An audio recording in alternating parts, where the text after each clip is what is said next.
అందరికీ నమస్కారం.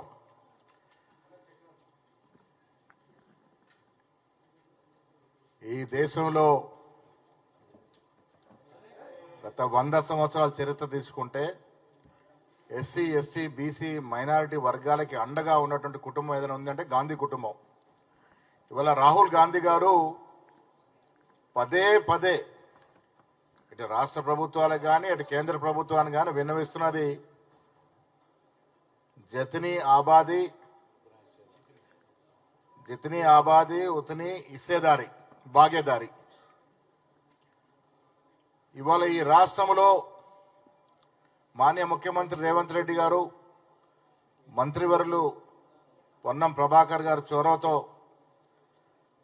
తెలంగాణ రాష్ట్రంలో కుల జనగణన జరుగుతూ ఉంది అంటే అది కాంగ్రెస్ పార్టీ గొప్పతనం. రాహుల్ గాంధీ గారు ఇచ్చినటువంటి మాట ప్రకారం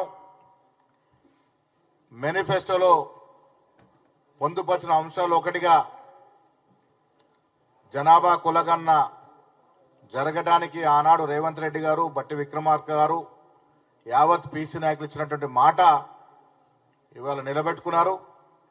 తెలంగాణ రాష్ట్రంలో గతంలో కూడా బీసీల పట్ల ముసలి కన్నీరు కార్చేటువంటి కేసీఆర్ గారు సకల జనుల సమ్మె చేసి అది మడిచి దగ్గర పెట్టుకున్నాడు. బయట పెట్టే సాహసం చేయలే. సమగ్ర కుటుంబ సర్వే దానిలో అన్ని కూడా తేల్చినప్పుడు కూడా దగ్గర పెట్టుకున్నాడు. ఇవాళ బాజాప్తగా కాంగ్రెస్ పార్టీ ఇచ్చిన వాగ్దానంలో మొదటగా ఇవాళ బీసీలో ఈ రాష్ట్రంలో 54% పైగా ఉన్నారంటున్న మాట అనధికారంగా అధికారం చెప్పినప్పటికీ ఆ వాటా కోసం ఎప్పుడు కూడా ప్రయత్నం చేస్తూనే వస్తున్నాం.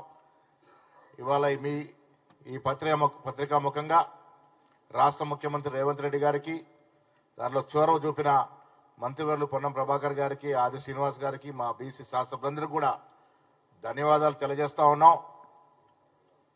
అదేవిధంగా దీని విషయంలో మొదటి నుంచి కూడా కట్టుబడినటువంటి మా ఏఎస్సీ ఇన్ఛార్జ్ పలుమార్లు రేవంత్ రెడ్డి గారితో చెప్పడం జరిగింది. మనం ఇచ్చిన వాగ్దానంలో కులగణన ఒకటి ఉంది, అది చేయాలని. అంతకుముందు ఠాకరే గారు, మా ఏఐసిసి కార్యదర్శులు అందరం కూడా ఇచ్చిన మాట, కాంగ్రెస్ పార్టీ గొప్పతనం అంటే ఒక మాట ఇస్తే మాట నిలబెట్టుకుంటారు. సోనియా గాంధీ గారు మాట ఇచ్చి తెలంగాణ ఇచ్చి నిలబెట్టుకున్నారు. కాబట్టి ఇవాళ మేనిఫెస్టోలో పొందుపరిచిన ప్రతి అంశంపై మాట నిలబెట్టుకుంటాం. ఇవాళ ఆశాస్పదం ఏంటంటే మా సోదరేమని నిజామాబాద్ జిల్లా సోదరి కవిత గారు బీసీల గురించి ఇవాళ నిద్రలేసి మాట్లాడుతూ ఉన్నారు. ఆశ్చర్యంగా ఉంది. 9.5 ఏళ్లు మీ నాయనగారు ముఖ్యమంత్రిగా ఉన్నారు.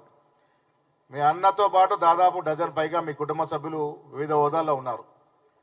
9.5 ఏళ్ళు ఏం చేశారమ్మా మీరు? ఎందుకు పూలే విగ్రహం పెట్టలేకపోయారు? ఇవాళ నిద్రలేచారా మీరు పూలే విషయంలో? తెలంగాణ రాష్ట్రంలో మా మీసీ బుద్ధులెడ్డి అయినటువంటి హనుమంతరావు గారు ఎప్పటి నుంచో పూలే గురించి మాట్లాడుతూ ఉన్నారు. ఇవాళ బీసీల జనగణన గురించి మాట్లాడుతూ ఉన్నారు. అరే మీరు 9.5 ఏళ్ళు ఏం చేశారు ఒక్కసారి మన్నం చేసుకోకుండా ఈ రకంగా మాట్లాడి మిత్రుల యొక్క అటెన్షన్ డైవర్ట్ చేయడమో, పత్రిక పేరు రావాలని ప్రయత్నం చేయడం మానుకోవాలి. బీసీల కొరకు ఎవరైనా ఏదైనా పార్టీ కట్టుబడిందంటే కాంగ్రెస్ పార్టీ, కాంగ్రెస్ నాయకులు. అది వాళ్ళ రూబిడీ అయింది. మేము రాష్ట్ర ప్రభుత్వం తరఫున కులగణన చేపట్టబోతున్నాం. ఇది విజయం, మా బీసీల విజయంగా మేము వర్ణిస్తా ఉన్నాం. Thank you.